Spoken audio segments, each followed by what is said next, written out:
Hey everyone. Okay, so tonight we're just gonna jump in real quick. This was an unplanned video, but we're just gonna do it anyway.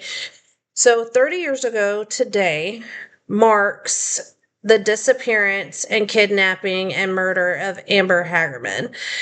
This one, and she went missing in Arlington, Texas, back in 1996. This one marks is a little harder for me because it is close to home, and it also is. I was around her age when she went missing. Um, she ended up with her mom, her brother, going to her grandparents' house and visiting. Now, she had received a bike for Christmas that she really, really, really wanted to ride. So she begged her mom to go ride the bike. Well, they always knew to stay within like eyesight or a quarter mile of the house.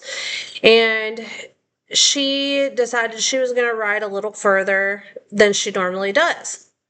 Now, her brother decided to turn back because he just didn't want to follow her.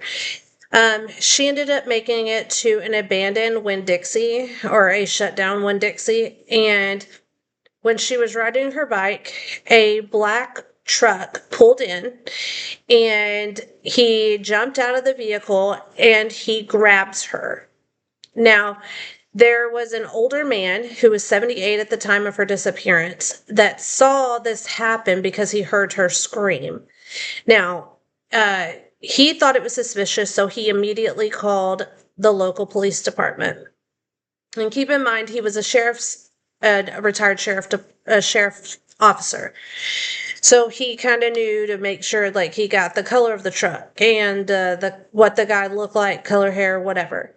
Now his eyesight wasn't that great, or he maybe could have identified like the who it was, but at this time he couldn't, unfortunately. Well, when Amber failed to return to her grandparents' house, her mom knew something was wrong. So she got in the truck with the grandfather and they went down to where she was last seen. When they arrived there, her bike was there, but Amber was gone.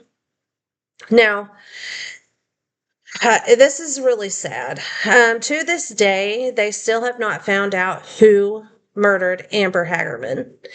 And she was a bright young girl with a big future ahead of her. Her mom had always said she was always happy and carefree, and she always knew to watch her surroundings. And, she had a real bright future. Um, she was found 2 days after she was murdered or taken. She was murdered. They found her murdered, and during right before they had found her, though, they had local law enforcement, they had FBI, CIA, cameras. I mean, her mom was doing interviews like crazy, trying to prevent her from to hope that they could find her sooner. Unfortunately, like I said, they never found her until 2 days later when they found her with cuts on her neck.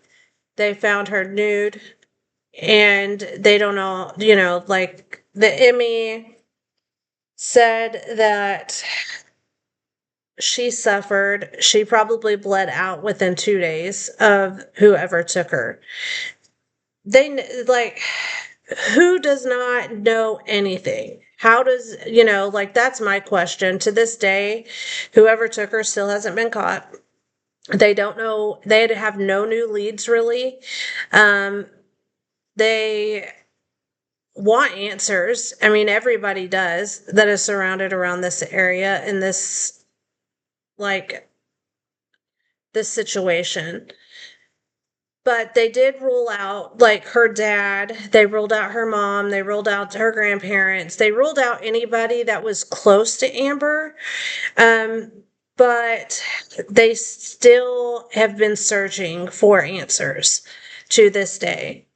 Now, like I said, this was just going to be an impromptu one where I just hopped on because I really wanted to bring this and say that I am still very sorry about her loss to her family, and that I hope that one day that they get the answers that they've been looking for, and there's not a day that goes by that I would not remember who she is. Now, unfortunately, because of this tragedy that has happened, that is why we have the Amber Alert. The Amber Alert was named after Amber because her mom did not want to let her daughter die in vain and not let, be able to possibly help other children in this situation and hopefully bring many, many people home, which I know that this Amber Alert has helped so many people, and Amber would be proud. So let's just keep her in your thoughts tonight, and I hope everyone has a good day. Bye.